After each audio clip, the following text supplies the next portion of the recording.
Imagine this.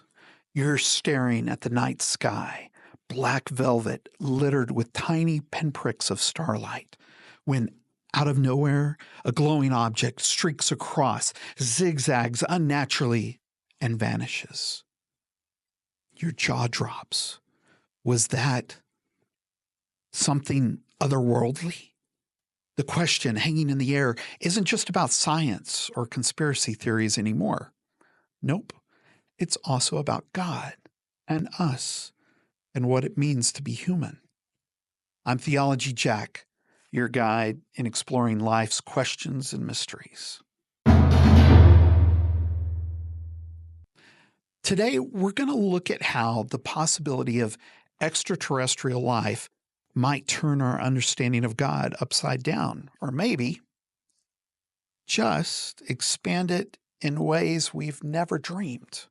And hey, depending on what happens in the future, I may have to revisit this topic. We'll see. No guarantees. First things first, UAPs, Unidentified Anomalous Phenomena. Fancy, right? But let's call them what they are, UFOs with a rebrand. Governments, scientists, and yes, theologians are taking these sightings more seriously than ever. The Pentagon has even admitted that they're investigating stuff that they can't explain. Not weather balloons, not drones, something else. Here's the wild part. If these sightings are legit, if they're proof of intelligent extraterrestrial life, it could, in a way, rewrite the human story. For centuries, we've operated on this quiet assumption that we're the center of the cosmic drama. God made us, and we're the pinnacle of creation. But what happens if we're just one species in a vast, bustling cosmic neighborhood? All right, let's get into it. The big theological question. Would aliens mess up our understanding of God? The short answer, yes. The long answer, it's complicated. Christianity, for example, leans heavily on the idea that humans are special. Genesis opens with a bang. In the beginning, God created the heavens and the earth, and then it zooms in on us, a species made in God's image. We're not just part of creation, we're the point. But if there are other intelligent beings out there, ones who might even outsmart us, are we still the point? Or is there a bigger picture we've been missing? What about Jesus? Did the incarnation happen on Earth alone? Or does every alien planet have its own savior? Imagine intergalactic Jesuses popping up like divine Starbucks franchises. It's funny, sure, but it's also kind of terrifying to consider. By the way, not all Christians would freak out over this. Some theologians, like there was one back in the 19th century, a Jesuit priest, who argued that God's creation isn't earth-centered, but cosmos-centered. In other words, the universe itself is part of God's grand plan, a symphony where we're just one note. Humbling, right? But also kind of freeing. And Christianity isn't the only faith on the line here. Take Hinduism. Its cosmology already includes countless worlds and beings. Would aliens shock them? Probably not. They might just say, cool, more evidence of divine creativity. Islam? Well, the Quran mentions worlds, plural, when talking about Allah's dominion. Some Islamic scholars have speculated for centuries about the possibility of life beyond Earth. For them, aliens could be more proof of God's greatness, not a theological headache. Even Buddhism, which doesn't revolve around a creator deity, teaches that life exists across countless realms. Discovering aliens might not even register as newsworthy. It might just be confirmation of something they've believed all along. But here's a tricky one: atheism. If aliens exist, it could bolster the argument that life isn't divinely orchestrated. It's just math, evolution on steroids. Cue existential dread for the theists and smug grins for the skeptics. Now, let's get speculative.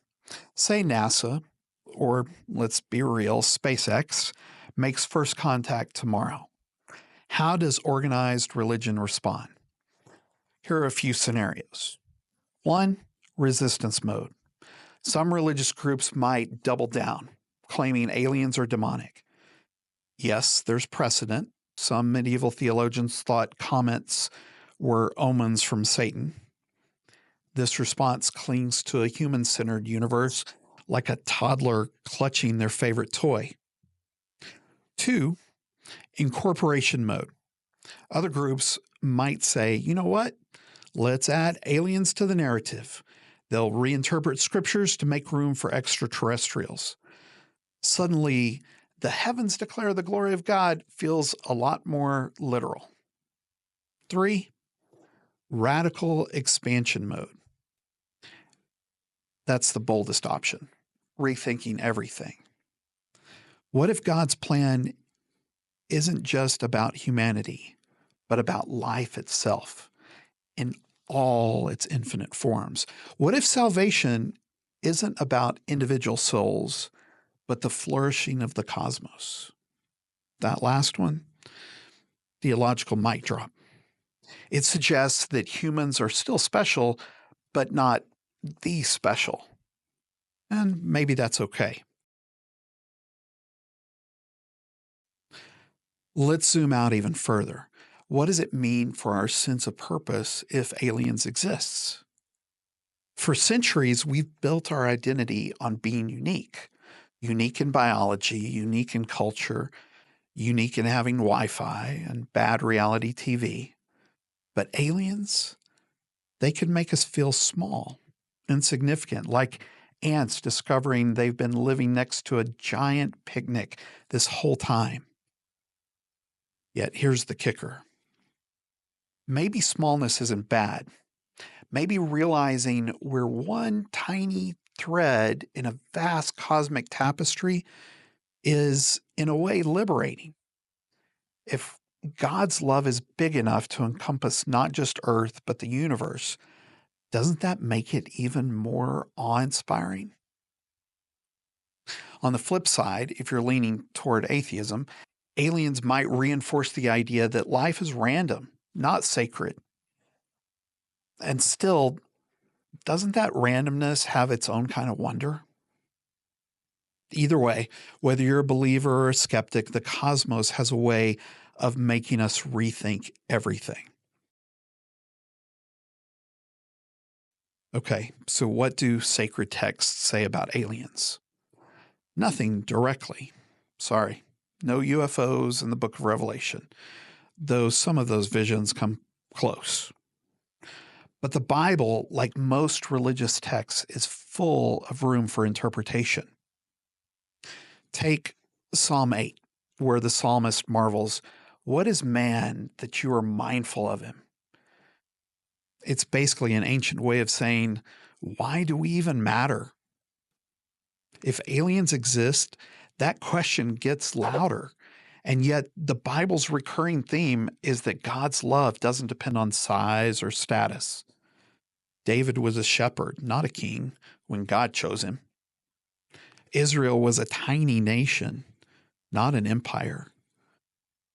Maybe humans matter not because we're big, but because we're beloved. Small, yes, but cherished. Whether we're alone or not, the question of aliens forces us to ask, what does it mean to matter, to be human, to be loved? If UAPs teach us anything, it's that the universe is bigger and stranger than we ever imagined. If you want more of this stuff, let me know. I've got some other crazy ideas in this area I'd love to share. Drop your thoughts in the comments. I'm reading everything and might even include your question in a future video. And hey, click like just to be cool. And if you dig this kind of content, hit subscribe. Let's map ideas that can change the world together. Thanks for watching till the end, fellow explorers. Stay curious and embrace the mystery. This is Theology Jack, signing off.